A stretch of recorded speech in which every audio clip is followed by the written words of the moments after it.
हे guys, welcome back once again. दोस्तों, आज की कहानी जो एक्सप्लेन करने जा रहे हैं वो एक 16 साल के लड़के स्टीव और उसकी टीचर लॉयला की है। एक ऐसे नाजायज रिश्ते की जिसको निभाते निभाते उनकी पूरी जिंदगी खत्म हो गई। 1943 का समय है, जगह है माल्मो, जहाँ पर हम एक स्कूल में एक बच्चों का न्यू एकेडमिक ईयर शुरू होते हुए देखते हैं। सभी बहुत खुश हैं, लेकिन इससे ज़्यादा वो इसलिए खुश हैं क्योंकि उन्हें पढ़ाने एक नई टीचर आई है जिसका नाम है लायला। वो सभी को चुप कराने की कोशिश करती है, लेकिन कोई भी उसकी बात नहीं सुनता। सभी बच्चे इस फ्री पीरियड में मज़े लेते हैं और इसी क्लास में हम स्टीव को भी देखते हैं जो मात्र अभी 16 साल का है। वो सब कर रहा है जो इस ग्रुप के लड़के करते हैं और उसने एक पेपर पर सभी लड़कियों के बारे में बहुत सी बातें लिख रखी है जिसे वो सभी के साथ शेयर कर रहा है। लेकिन पहले ही दिन लॉयला स्टीव को ऐसे करते हुए पकड़ लेती है और फिर उसे बाहर बुलाती है और उसे कुछ सवाल को सॉल्व करने को कहती है। लेकिन उसका ध्यान तो क्लास में था ही नहीं, इसलिए वो उसे सॉल्व नहीं कर पाता। तो लायला उसके हाथ से वो पेपर ले लेती है जिसमें उसे बहुत सी चीज़ें लिखी हुई मिलती है। जब वो उसे पढ़ती है तो हैरान रह जाती है। इसलिए सभी के जाने के बाद वो स्टीव को पूरी क्लास साफ करने की पनिशमेंट देती है और इसी दौरान स्टीव लायला की खूबसूरती की तरफ अट्रैक्ट होने लगता है। उसे नहीं पता था कि ये सही है या फिर गलत, लेकिन वो बस उसे ही देखे जा रहा था। कुछ देर में लायला भी समझ जाती है कि स्टीव उसे ही देख रहा है, इसलिए वो उसे घर जाने को कह देती है। खैर, घर आने पर हमें पता चलता है कि स्टीव का भाई सेगे एक बॉक्सर है और उसकी उसे काफ़ी अच्छी बॉन्डिंग भी है, इसलिए वो उसकी बेसब्री से इंतज़ार कर रहा था क्योंकि कुछ ही दिन बाद वो आर्मी में भी जाने वाला है। जैसे कि आपको पता है कि ये वही साल चल रहा है जब वर्ल्ड वॉर 2 शुरू हुआ था, इसलिए सभी को अपने देश की रक्षा करने के लिए आर्मी में भर्ती होना पड़ रहा है। उधर हम ये भी देख पाते हैं कि शाम में स्टीव एक थिएटर में वेटर का काम करता है, पर उसके देर आने की वजह से उसके बॉस उससे खुश नहीं होती, लेकिन वो फिर भी हर बार कुछ न कुछ बहाना मार ही देता है। अब अगले दिन जब वो स्कूल जाता है तो उसका वहाँ कुछ टेस्ट था। उसी दौरान लायला स्टीव के आसपास ही घूमती रहती है जिससे वो थोड़ा अनकंफर्टेबल फील करता है, पर वो जानबूझकर ये कर रही थी। अब उस दिन जब वो फिर से थिएटर में जाता है तो वहाँ उसे सेगे सरप्राइज़ देने के लिए आ जाता है, पर वो उसे मना करता है कि यहाँ पर आने के लिए, क्योंकि स्टीव नहीं चाहता कि उसका घर का कोई भी मेंबर यहाँ पर आए। उसे शर्मिंदगी महसूस होती है, इसलिए वो उसे घर जाने को बोल देता है और जब उसकी शिफ्ट खत्म हो जाती है तो वो भी घर की ओर निकल जाता है, जहाँ पर हम लेस्बिट नाम की लड़की को देखते हैं जो उसकी पड़ोस में रहती है और स्टीव को बहुत पसंद करती है। लेकिन स्टीव उसे कुछ खास पसंद नहीं करता, इसलिए वो उसे हर बार इग्नोर कर देता है, जिससे लेस्बिट को अच्छा नहीं लगता। अब यहाँ लेस्बिट उसके लिए उसी की देश की भाषा को सीख रही है ताकि उसके सामने वो बोलकर वो उसे इम्प्रेस कर सके। पर इस समय स्टीव के दिमाग में अभी लायला का ख्याल ही घूम रहा है, उसे कोई और लड़की दिख ही नहीं रही है। अब घर पहुंचने पे उसका भाई उसके साथ काफ़ी टाइम बिताता है क्योंकि जल्द ही वो आर्मी में जाने वाला है। यहाँ स्टीव उसे लायला के बारे में भी बताता है क्योंकि एक वही है जिससे वो सब कुछ शेयर करता है। तो सेगा कहता है कि ठीक है, अगर वो तुम्हें बार बार स्टॉक कर रही है तो तुम्हें उनसे बात करने की कोशिश करनी चाहिए। उसकी बात को ध्यान में रखकर स्टीव अगले दिन स्कूल जाता है, जहाँ पर वो सभी के जाने के बाद उसे काफ़ी सारे सवाल करने लगता है जो थे तो पढ़ाई के, लेकिन वो इनके ज़रिए उसे बात करने की कोशिश करता है। और लास्ट में जब वो उन बुक्स को रखने के लिए जाता है तो वो पहली बार खुद को लायला को इतने करीब महसूस करता है, जो उसके लिए अभी तक बहुत खास था, क्योंकि आज उसके अंदर लायला के लिए एक अलग किस्म की ऊर्जा पैदा हो रही थी। वो अब उसे ही देखता रहता है जब भी समय मिलता है। स्पोर्ट्स पीरियड के टाइम पर जब भी बच्चे कुछ न कुछ खेल रहे होते हैं, लेकिन स्टीव की आंखें लायला को ही ढूंढ रही होती हैं। अब ये चीज़ सिर्फ स्कूल तक ही सीमित नहीं रहती, वो कभी कभी तो अपने फ्री टाइम पे उसके घर के बाहर भी जाया करता था उसे देखने के लिए। लायला को भी अच्छे से पता चल चुका था कि स्टीव उसके लिए क्या सोचता है, इसलिए वो भी उसकी तरफ खींचती चली आ रही थी।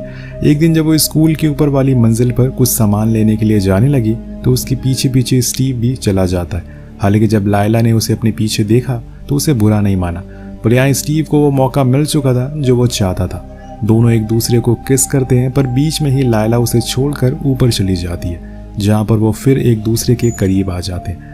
लेकिन तभी वहाँ कोई टीचर आ जाता है, इसलिए उन्हें जाना पड़ता है। अब यहाँ पर स्टीव कुछ बहुत ही अजीब हरकतें करना शुरू कर देता है। वो उन सभी चीज़ों को छूने और महसूस करने लग गया था जिसको लायला ने छुआ था, जैसे कि वो उसकी क्लास में रखी चेयर को किस करने लगता है जिस पर वो आकर हर रोज बैठा करती थी। ऐसा करते हुए उसके दोस्त भी उसे देख लेते हैं और पूछते हैं कि तुम चेयर क्यों सूंघ रहे हो, पर वो उसे कुछ और बहाना मार देता है और वहां से चला जाता है। अब एक दिन जब जंग में सभी प्लेन उड़ने के लिए तैयार हो रहे थे तो सभी स्कूल के बच्चे बाहर आ जाते हैं, उन्हें देखने लग जाते हैं। लेकिन यहाँ पर भी स्टीव को कुछ हो जाता है। वो सब कुछ छोड़कर लायला के घर चला जाता है, लेकिन वो अंदर जाने से अभी डर रहा था। न जाने कैसे लायला उसे देखकर रिएक्ट करेगी, पर वो फिर भी बेल को रिंग कर देता है और वो गेट खोलती है और बिना कुछ सोचे समझे वो अंदर बुला लेती है। वहाँ वो पहली बार इंटीमेट होते हैं और फिर साथ में बैठकर बहुत सी बातें करते हैं, जहाँ पर लायला उसे बताती है कि तुम मेरे घर हर रोज़ मत आना, क्योंकि मैं एक शादीशुदा औरत हूँ और मेरे हस्बैंड किसी भी समय यहाँ पर आ सकते हैं, इसलिए तुम तभी आना जब मैं तुम्हें बुलाऊंगी। यहाँ स्टीव को भी कोई परेशानी नहीं होती, वो उसकी कई सारी बातें मानने लगा था।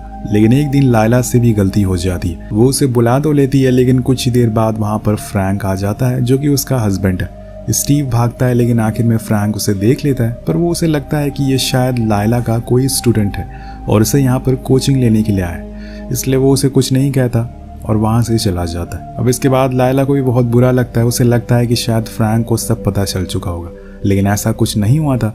और जब इस बारे में उसे पता चलता है तो वो थोड़ा शांत होती है। लेकिन इन सब चीज़ों से उन दोनों के रिश्ते में कोई दरार नहीं आती।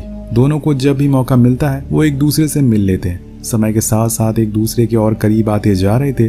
क्लास के टाइम पर एक दूसरे को देखकर वो मुस्कुराते हैं, फिर स्कूल के ऑफ होने के बाद वो मिलते हैं। अब ये सब आम हो गया था, लेकिन इन्हें ये नहीं पता था कि ये सब उन्हें आगे जाकर क्या दिखाने वाला है। वो उन्होंने कभी सोचा नहीं होगा, लेकिन इन्हें ये नहीं पता कि ये सब उन्हें आगे जाकर क्या दिखाने वाला है। पर एक दिन सेगा का बॉक्सिंग डे मैच आता है, जो उसका आखिरी होने वाला था, क्योंकि उसके बाद वो आर्मी में चला जाएगा। स्टीव अपने थिएटर में काम खत्म करके सीधा बॉक्सिंग देखने चला जाता है, पर वहाँ पर सेगा की खूब पिटाई होती है और वो जब घर आता है तो उसके मुंह की हालत कुछ ठीक नहीं थी। उसके मुंह की दुर्दशा बिगड़ी हुई थी। पर उस रात वो दोनों बहुत बातें करते हैं, क्योंकि फिर पता नहीं उन्हें कब मिलने का मौका मिलेगा।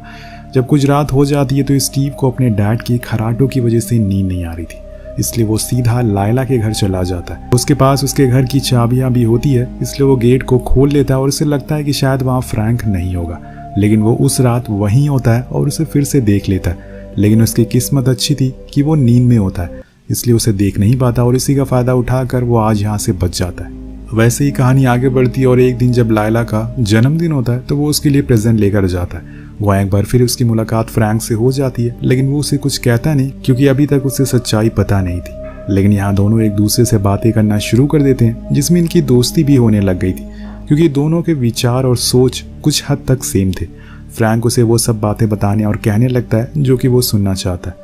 उसे वो कई सारे गानों के बारे में भी बात करता है जो वो हमेशा अपने दोस्तों के साथ में बातें किया करता था। स्टीव को ये दोस्ती रास आ रही थी, इसलिए वो उसके साथ समय बिताना शुरू कर देता है, लेकिन वो लायला के साथ अपने रिश्ते को जारी रखता। अब इसी तरह से दोनों के रिश्ते चलते रहते हैं। एक दिन फ्रैंक घर पर आता है तो वहाँ उसे स्टीव मिलता है, जहाँ पर वो दोनों बातें किया करते हैं और साथ में ड्रिंक भी करते हैं। यहाँ स्टीव को ये अच्छे से पता था कि फ्रैंक एक अच्छा इंसान है, लेकिन शायद उसकी अपनी बीवी से इसलिए नहीं बनती क्योंकि वो शराब पीता है, इसलिए वो हमेशा उसे दूरी रहती है। अब घर जाते टाइम वो उन गानों की सीडीज ले जाता है, वहाँ जाके उन्हें प्ले करने लगता है। लेकिन जब वो उन गानों को उसके डैड सुनते हैं तो वो फौरन जाकर उन्हें बंद कर देते हैं, क्योंकि इस समय स्टीव अपने उस दौर में है जहाँ पर उसे अपने परिवार के अलावा सभी लोग सही लगते हैं। खैर, अब एक दिन जब स्टीव लायला के घर पर होता है तो दोनों साथ में और शर्टलेस होते हैं और इसी समय वहाँ पर फ्रैंक आ जाता है, जिसे देखकर स्टीव डर जाता है। लेकिन वो कहता है कि घबराओ मत, मुझे पता है कि तुम्हारे और मेरी बीवी के बीच में संबंध है। मुझे पहले से ही तुम्हारे बारे में सब कुछ पता था, लेकिन मैंने कभी कुछ नहीं कहा, क्योंकि स्टीव अपनी सफाई में कुछ कहना चाहता था। लेकिन फ्रैंक उसे रोक देता है और खुद की कहानी बताना शुरू कर देता है कि कैसे जब उसकी शादी हुई थी तो उस समय वो किसी और के साथ सोया करता था, और फिर एक दिन इस बारे में लायला को पता चल गया। तब से लेकर वो उसे कभी भी सीधे मुंह बात नहीं करती, क्योंकि उसने उसे धोखा दिया और उस दिन के बाद से मैंने उसे कभी भी कुछ नहीं कहा। पर मैंने उस दिन से शराब पीना शुरू कर दिया और इसी को अपना सहारा बना लिया। ये सब बातें स्टीव के लिए काफ़ी अजीब थी, उसे कहीं ना कहीं बुरा भी लग रहा था। अभी उसकी उम्र भी बहुत छोटी है, इसलिए उसे ये सब क्या हो रहा है कुछ समझ नहीं आ रहा है। बस गो विद द फ्लो वाले फॉर्मूले के साथ आगे बढ़ रहा था। उधर लेस्बिट भी अब समय के साथ साथ उस लैंग्वेज को सीखने लगी थी ताकि वो स्टीव को इम्प्रेस कर सके। लेकिन उसकी दोस्त बताती है कि लड़के इन सब चीज़ों से खुश नहीं होते, तुम्हें कुछ और ट्राई करना होगा। इसलिए अब वो उस फेयरवेल वाले दिन का इंतजार करने लगी थी जब उसकी सोसाइटी वाले साथ में बैठ के साथ खाना खाते हैं। खैर, यहाँ पर अब सेगी आर्मी में जा चुका है और समय के कुछ अंतराल के बाद उसके लेटर भी आते हैं, जिसे पढ़कर वो बहुत खुश होता है। यहाँ क्या क्या हो रहा है वो सब बताता है। उधर अब फ्रैंक और स्टीव रोज मिलने लग जाते हैं। दोनों अपने अपने पसंदीदे गाने को सुना करते थे। स्टीव फ्रैंक को समझाने लगा था कि शराब कैसे उसकी जिंदगी को खत्म कर रही है। अगर ऐसा ही सब कुछ चलता रहा तो वो एक दिन जल्दी ही मर जाएगा। लेकिन स्टीव उसे समझाता है कि तुम्हें ये शराब पीना कम करना पड़ेगा, और उसके कहने पर वो उसकी बात भी मानता है और अच्छी आदतों को अपनाने लगता है। ये सब लायला भी देख रही थी और उसे फ्रैंक ऐसे देखकर अच्छा लग रहा था। अब एक हफ्ते के बाद फेयरवेल डे आ जाता है। जैसे कि मैंने आपको बताया था, लेस्बिट स्टीव को लेकर अपने घर जाती है और वहाँ वो उसके सामने अपने कपड़े उतार देती है, पर स्टीव उसे इंटीमेट होने से मना कर देता है क्योंकि वो उसे प्यार नहीं करता था, जिससे कि लेस्बिट का दिल टूट जाता है और वो रोने लगती है। असल में स्टीव को खुद समझ नहीं आ रहा था कि असल में वो इस समय क्या कर रहा है, क्योंकि अगर लायला को स्टीव पसंद नहीं है तो वो उसके साथ क्यों रह रही है। यही सवाल वो उसे पूछता है तो वो कहती है कि हाँ ये सच है, लेकिन अगर मैंने उसे छोड़ दिया तो वो और शराब पीना शुरू कर देगा, इसलिए मैं उसके साथ उसकी ज़िंदगी बचाने के लिए रहती हूँ। उधर कुछ दिन बाद अमेरिका में नायलन का बिजनेस ठप हो जाता है। हर तरफ दंगे होना शुरू हो जाते हैं। इस वजह से फ्रैंक का कारोबार भी ठप हो गया था और इसीलिए उसने फिर से शराब पीना शुरू कर दिया।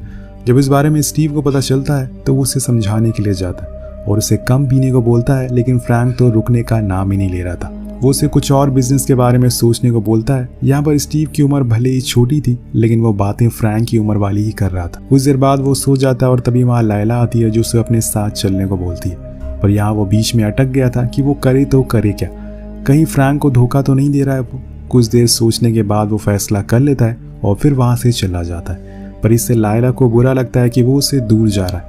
अगले दिन वो क्लास में भी उसे कुछ खास बातचीत नहीं करता और यही बात लायला को खाना शुरू कर देती है। वो बहुत कोशिश करती है कि उसके करीब आ सके, लेकिन वो उससे दूर ही होता रहता है। वहाँ से सीधा गर्ल्स चेंजिंग रूम में वो चला जाता है, जहाँ पर वो लेस्बिट से छुप कर मिलता है और दोनों करीब आते हैं। लेकिन लेस्बिट को अभी भी कुछ पता नहीं है उसकी और टीचर के बारे में। वहीं स्टीव तो बस लायला से खुद को दूर करने के लिए लेस्बिट के पास ही आया है। पर जो भी बात हो, लेस्बिट यहाँ पर खुश थी कि स्टीव अब उसके पास है। एक दिन जब स्टीव घर पर होता है तो उस समय उसके पास एक टेलीग्राम आता है जिसमें लिखा था कि उसका भाई जिस सबमरीन में था उस पर कल रात हमला हुआ है, जिसमें उसके भाई की मौत हो गई। अब ये झटका वो बर्दाश्त नहीं कर पाता और रोने लगता है, लेकिन अपनी माँ को इस बारे में कुछ नहीं बताता। पर कुछ ही देर बाद उन्हें अंदाजा हो जाता है कि स्टीव उनसे कुछ छुपा रहा है। जब उन्हें सच्चाई पता चलती है तो वो दोनों एक साथ बैठकर रोने लगते हैं। स्टीव उन्हें हौसला देता है कि अभी शिप की तलाशी हो रही है, क्या पता मेरा भाई अभी जिंदा हो। लेकिन सच्चाई में उस शिप में कोई भी जिंदा नहीं बचा था। वहीं दूसरी ओर लायला गुस्से में पागल होती जा रही थी स्टीव से ना मिलने की वजह से। वो फैसला कर लेती है कि वो अब उसे मिलने के लिए थिएटर जाएगी, जहाँ पर वो काम करता है। वहाँ पर उस दिन लेस्बिट भी मौजूद थी और जब वो स्टीव को ढूंढने के लिए जाती है तो वहाँ वो स्टीव को टीचर के साथ देख लेती है और जब उनके बारे में उसे पता चलता है तो वो भाग जाती है और बाहर आने पर स्टीव उसे बहुत समझाता है, लेकिन वो कुछ सुनने को राजी नहीं थी। अगले दिन स्टीव लायला के घर जाता है इस रिश्ते को खत्म करने के लिए, लेकिन वहाँ तो लायला शराब के नशे में ही मगन थी। वो जब इस बारे में सुनती है तो पागलों जैसी चीज़ों को करना शुरू कर देती है और खुद को तकलीफ देने लगती है। इसलिए स्टीव को मजबूरन इस रिश्ते को कायम रखना पड़ता है। कुछ दिन के बाद जब सभी बच्चे स्कूल में होते हैं तो वहाँ पर लायला स्टीव को बताती है कि वो फेल हो गया।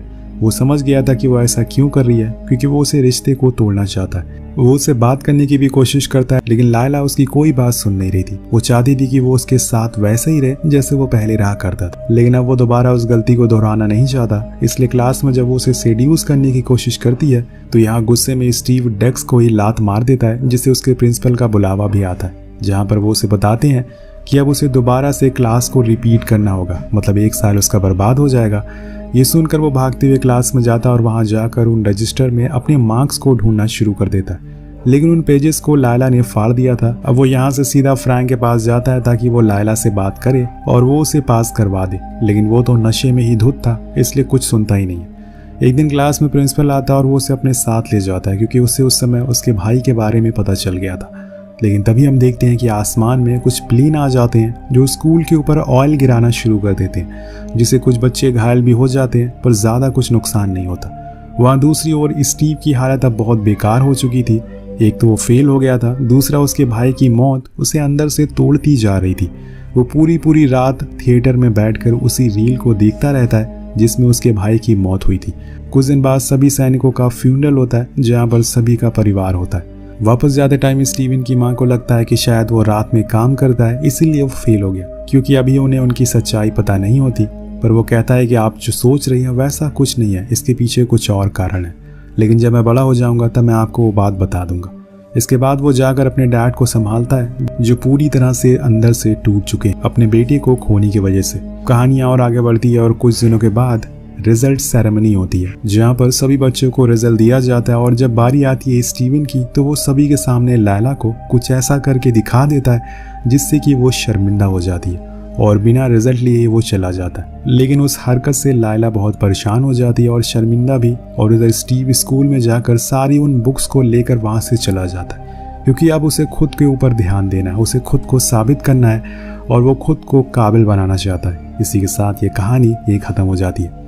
वेल गाइस, कभी कभी हम अनजानी में या फिर हम कभी कभी ऐसे कोई फैसले कर लेते हैं जो आगे जाकर हमारी ज़िंदगी में बहुत नुकसान करते हैं, लेकिन उस टाइम हमें लगता है कि ये सही है, पर आगे जाकर वो ऐसा घाव हमारी ज़िंदगी पर दे जाते हैं जो शायद हम कभी भूल नहीं पाते। अगर आपके साथ भी कुछ ऐसा हुआ है तो नीचे कमेंट करके ज़रूर बताएगा। मिलते हैं अगली वीडियो में। Peace out.